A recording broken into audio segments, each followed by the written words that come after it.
இட்லி பொடி பண்ண தெரியுமா? கடலை பருப்புன்னு வாங்கணும். பெங்கால் கிராமன்னு கேட்காத, கடலை பருப்புன்னு தான் வாங்கணும். ஓகேவா? கடலை பருப்பு, அப்புறம் ட்ரை சில்லிஸ் கூட போட்டுக்கலாம். நம்ம காஞ்ச மிளகா தான் போடணும்னு இல்லை, ட்ரை சில்லிஸ் இருந்துச்சுன்னா ட்ரை சில்லிஸ் போட்டுக்கலாம் வித் ராக் சால்ட்டு. அப்புறம் இந்த ரொம்ப ட்ரையான இது கருவேப்பிலை, கறி லீவ்ஸ்ன்னு சொல்லுவோம்ல, அவ்வளோதான். உப்பு, காரத்துக்கு அந்த சில்லி, அதுக்கப்புறம் கடலைப்பருப்பு. இதை வந்து நல்ல பெரிய பேனில் வறுக்கணும். ஆயிலெல்லாம் போட வேண்டாம், தண்ணிலாம் போட வேண்டாம். ட்ரையாக இருக்கிறதுக்கோ இந்த அளவு இருக்கிறதுக்கு நம்மளுக்கு ஆயிலும் தேவையில்லை, இதுவும் வாட்டரும் இல்லை, சேர்க்கக்கூடாது. ஓகேவா? அவ்வளோதான். இது வந்து தோசைக்கோ இட்லிக்கோ இருக்காது, நம்ம வந்து சாப்பிட்றதுக்கு சட்னி இல்லாமல் இது போட்டுக்கலாம். வந்து நம்ம எப்படி கண்டெய்னரில் போடுவோம், என்ன கண்டெய்னரில் போடுவோம், இந்த மாதிரி ஒரு கண்டெய்னரில் போட்டு வச்சுக்கலாம். ஏர்டைட்டாக இருக்கிற மாதிரி பார்த்து, இந்த மாதிரி ஏதாவது கண்டெய்னர் தான் இருக்குதுன்னா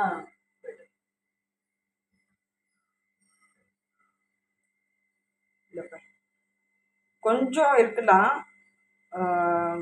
இல்லைன்னா வந்து ரொம்பவும் நீ எடுத்து பார்க்கும்போது தெரியணும் உனக்கு. அந்த இதில் ரொம்ப நேரம் லைட்லாம் போட்டுட்டு இருக்க வேணாம். பட் கலர் வந்து மாறிடுச்சுன்னா அது சாப்பிடக்கூடாது அந்த ஃபுட்டு. ஓகேவா? நீ செஞ்சு வைக்கிறது வந்து கலர் மாறிடுச்சுன்னா அது சாப்பிடக்கூடாது. ரொம்ப ஏர்டைட்டில் இருந்தாலும் அது இதாகுதான்னு தெரியாது. அதனால் கொஞ்சம் ரொம்ப காற்று எப்படி இருக்குது சுற்றி இருக்கிறதுங்கிறது அதுவும் ஒரு இது இருக்குல்ல. அதனால் ரொம்ப லாங் இது மந்த்ஸ் டு மந்த்ஸ் வந்து வச்சுக்கலாம் அப்படின்னு நினைக்க முடியாது. சரியா? இந்த தோசை மாவு சொன்னேன்ல நான், அதாவது வீட்டு, கோதுமை மாவு, கேழ்வரகு, அப்புறம் என்னென்னலாம் மாவு நம்மளுக்கு வந்து கிடைக்குமோ அந்த மாவு எல்லாத்தையும் ஒன்றா போட்டு மாவு. ஓகேவா? தோசை அடை எல்லாம் செய்யறதுக்கு ஏற்ற மாதிரி. இதில் வந்து ஏற்கனவே நம்மளுக்கு கோதுமை மாவு இருக்கிறதுனால அது ரொம்ப ஸ்டிக்கியாக இருக்கும்ல. அதனால் நம்மளுக்கு உளுந்து தேவையில்லை. உளுந்தும் வந்து அந்த அந்த இதுக்காக தான் பண்ணுறது. இப்போ நம்மளுக்கு தோசையே ஒழுங்காக வரல. ஓகேவா? நான் ஃபஸ்ட்டு டைமு ரொம்ப நேரம் கல் காஞ்சி ரொம்ப நாள் ஆயிடுச்சுப்போ நான் தோசை பண்ணி அதை அப்படியே தோசை மாதிரி வரலனாலும், இல்லைன்னா என்ன பண்ணுவோம், நம்ம வந்து கொத்து பரோட்டா மாதிரி பண்ணுவோம். இது வந்து ஐயோ வேஸ்ட் இல்லை. இது என்ன பண்ணலாம், இப்படி வச்சு நல்லா கொத்தணும்னு வச்சுக்கோ. இது வந்து நல்லா வேக விடணும். அதுதான் வந்து முக்கியமான விஷயம். ஆயில் போட்டுக்கோ. ஆயில் போட்டு இதை வந்து நல்லா இது பண்ணிடலாம். ஓகேவா? கொஞ்சம் ஆனியன் எல்லாம் வந்து நம்ம அதோட சேர்த்துருந்தோன்னா, கொஞ்சம் காய்கறி எல்லாம் போட்டுருந்தோன்னா அது வந்து இன்னும் நல்லாயிருக்கும், டெலிஷியஸாக. ஓகே? தட்டில் வச்சு சாப்பிட்றதுக்கு பதிலாக பவுலில் வச்சு சாப்பிடுவோம்.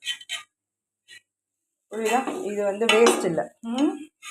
ஐயோ தோசை மாதிரி இல்லையே அப்படின்னா, தோசை மாதிரி இல்லைன்னா என்ன, இது வேக வச்சு நல்லா சாப்பிட்லாம். நல்லா மென்று தானே சாப்பிட போகிறோம்.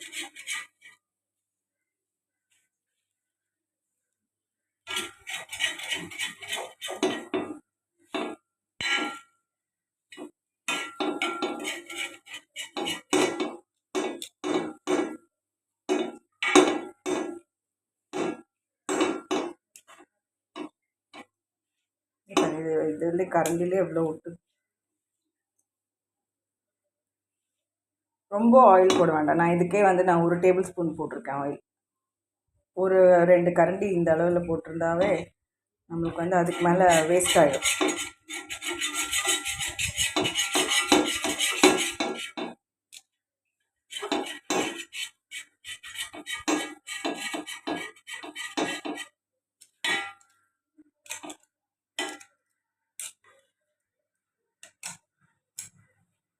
இதுக்கு வந்து நம்ம வந்து இன்னொரு பாஷையில் என்ன சொல்லுவோம்னா களிக்கின்றது அப்படின்னு சொல்லுவோம். இது வந்து இன்னொரு இதில் எப்படின்னா, இது வந்து ரொம்ப அந்த கூழெல்லாம் காய்ச்சுவாங்கள்ல, இந்த மோர் எல்லாம் ஊற்றி கூழ் காய்ச்சுவாங்க. அது வெறும் கேழ்வரகு போட்டு அது வந்து ஒரு களி மாதிரி இப்படி மொத்த களி வர்றது வந்து அது ரொம்ப பெரிய விஷயம் அப்படின்னு சொல்லிட்டு இப்படி எடுத்து வச்சுருவாங்க. ஏன்னா நம்ம சொல்கிறதுல தான் இருக்குது. ஓகேவா? நம்ம செய்கிறோன்னா செய்யறதில்ல, அப்படி செஞ்சு அதுக்கப்புறமா வந்து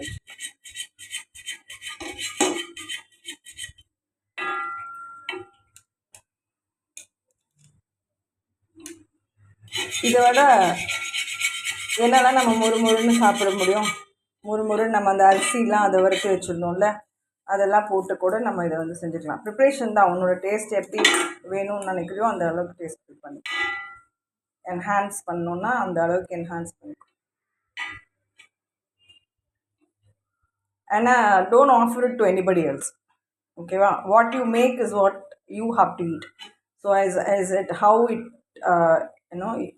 you like it to be. அதனால் இதை மற்றவங்களுக்காக கொடுத்து அப்புறம் அவங்க என்ன கன்வின்ஸ் ஆகிறாங்க, அவங்களுக்கு பிடிச்சிருக்கா பிடிக்கலையான்லாம் நீ உட்காந்து கேட்டுட்டு இருக்க வேண்டியதில்லை. It's how it is healthy for you, yes, but the way as how you would want to eat it, it's your wish. Don't offer it to anybody else. Okay? இது ஆறுதா, கொஞ்சம் ஆறும் போது நம்மளுக்கு கையில் பதத்தில் இங்கே பாரு, இது நல்லா வெந்துருச்சு. ஓகே, நம்ம கொழுக்கட்டை பிடிப்போம்ல அந்த மாதிரி இது பண்ணிக்கலாம். பால்ஸ் வெள்ளைப்பாகு காய்ச்சினாலும் இதை வந்து அதோட போட்டுக்கலாம். உங்களுக்கு வந்து இதை வந்து ஃபுல்லாகவே ஒரே டைமில் சாப்பிட முடியல.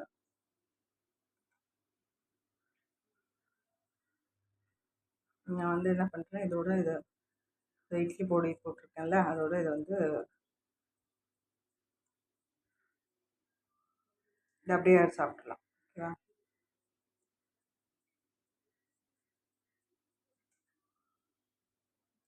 ஸ்வீட் சாப்பிட்ணுன்னா ஸ்வீட்ஸுக்கு வந்து இது போட்டுக்கலாம், வெள்ளைப்பாகு போட்டுக்கலாம், இல்லை சர்க்கரை பாகு போட்டுக்கலாம். அது நல்லா திக்காக காய்ச்சிட்டு அதுக்கப்புறமா இந்த பால்ஸ் வந்து அதில் போட்டு காரத்துக்கு காரமும் சாப்பிட்டா இனிப்புக்கு இனிப்பும் சாப்பிட்டா.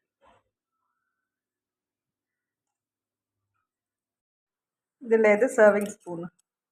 இது வந்து சர்விங் ஸ்பூன். டைனிங்கில் வச்சுட்டு நம்ம குக்கிங் முடிச்சதுக்கப்புறமா சர்வ் பண்ணும்போது இதில் நம்ம சர்வ் பண்ணுவோம், அதனால சர்விங் ஸ்பூன்.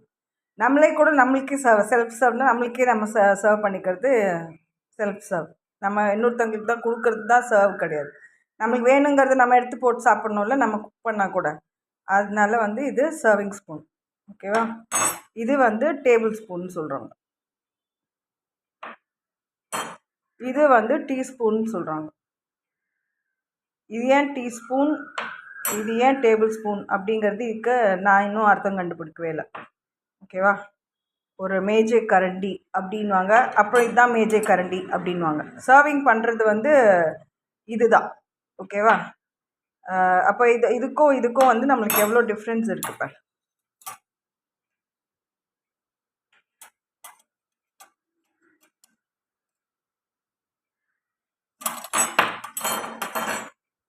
இப்போ நான் அந்த மாவு போட்டு கலந்தேன்ல, அது வந்து நான் இந்த அளவில் போட்டு கலந்துட்டு நான் இதில் தான் வந்து 2 இது போட்டேன். ஒரு 2.5 தண்ணீராக நம்ம அதுக்கேற்ற மாதிரி ஊற்றுனதுக்கப்புறம் பார்த்தா அவ்வளோ நல்லா வந்துச்சு. நம்மளுக்கு அதோடய குவான்டிட்டி பார்த்தியா, அந்த மாவு ட்ரை ஃப்ளாரு நம்ம இதில் வந்து 2.5 சர்விங் ஸ்பூன்ஸில் நம்ம எடுத்தோன்னா கூட இந்த ஸ்பூன்னோடனே இந்த அளவு பாரு, சர்விங்க்குன்னும் போது எவ்வளோ டிஃப்ரென்ஸ் ஆஃப் த குவான்டிட்டி இருக்குது பாரு, எவ்வளோ அளவு இந்த இது வந்து நம்ம அது வேறு குவிச்சு வேறு இருக்கும். நம்ம எவ்வளோ அதை எடுக்கிறோங்கிறத பொறுத்து. ஓகேவா? ஸோ குவான்டிட்டி வந்து நம்மளுக்கு இதில் ஆக்சுவலாக இதில் மெஷர் பண்ண முடியாது, நம்ம வந்து அது சர்வ் பண்ணுற அளவு தான். சரியா? இதில் வந்து நான் ஒரு 2.5 போடுறேன் அப்படின்னா அது வந்து த்ரூ அவுட் த டே நான் வச்சுப்பேன். இப்போ நான் ஒன் டைம் பண்ணது அது எவ்வளோ பால்ஸ் வந்தது பார்த்தியா, அது களி மாதிரி இருந்தது. ஸோ அப்போ நான் வந்து வெயிட் லாஸ் பண்ணுங்கிறதுக்காக நான் வந்து அந்த இது இருக்குது, அது வந்து கம்ப்ளீட் ஃபைபரும் இருக்கும், நம்மளுக்கு வேண்டிய அளவு அந்த பொடி இட்லி பொடியில் ப்ரோட்டீனுக்கு உண்டானதும் இருக்கும். அதனால் நம்மளுடைய அந்த குவான்டிட்டிஸ் வந்து இதில் பார்க்கும்போது தெரியும்.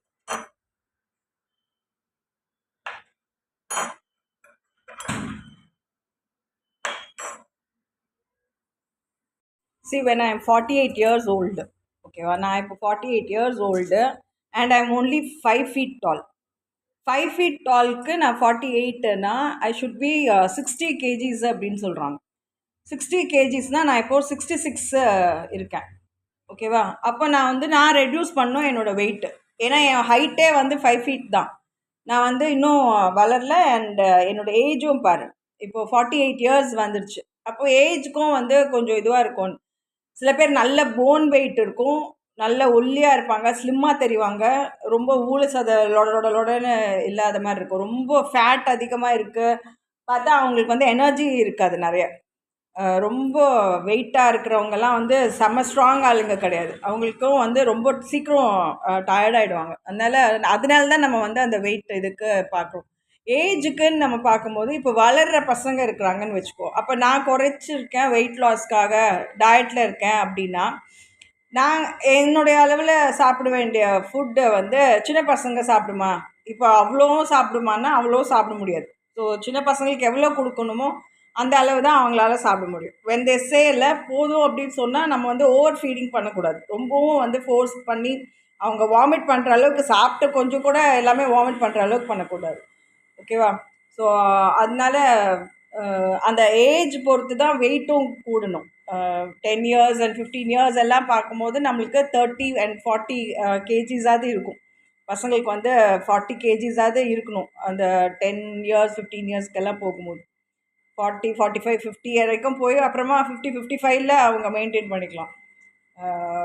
அது அந்த டால் சில பேரெல்லாம் நல்ல டாலாக இருப்பாங்க. 6.7 ஃபீட்டெல்லாம் பார்த்தா அவங்கெல்லாம் மிலிட்ரி ட்ரைனிங்லாம் போகிறவங்களாம் இருப்பாங்க.